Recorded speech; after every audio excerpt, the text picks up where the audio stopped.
every time na nagluluto ako, yung gilid ng stove, napapasukan siya ng mga bagay na yung mga pagkain, doon siya nahuhulog.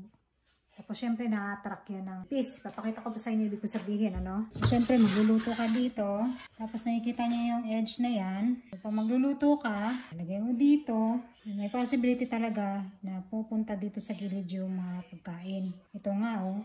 Meron siyang grease para mas-solve natin yung problema natin dito, pati rin sa kabila. So, ang binili ko, ito siya guys. I-unboxing na natin. Binili ko to siya online. Ay, napakamura lang. Ito yung magka-cover sa gap. Place the cover over the gap between the counter and the appliance. If you need to customize the size, use a scissor to trim. Cover is heat resistant up to temperature of 425 degrees Fahrenheit. Okay, at pwede mo siyang linisan, dishwasher safe pa siya. So, tignan natin. Yeah. So, it's made of silicone. Ito na siya guys, made of silicone.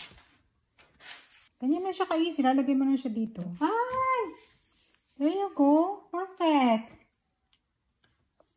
Oh, diba? Stove namin, kailangan niya siyang i-adjust dahil mababa siya sa counter. Supposed to be, magkapantay sila. Level sila. Tignan mo yung gap, oh. I-adjust namin yan. For the meantime, happy ako kasi solve na yung problema ko. Natakpan na siya. Tapos, pwede mo pa siyang hugasan. Hindi ka namang problema pag nagluluto ka. I-adjust ko lang ito dito. Konting gupit lang yan. For now, happy ako sa result. Oh, yan na siya guys.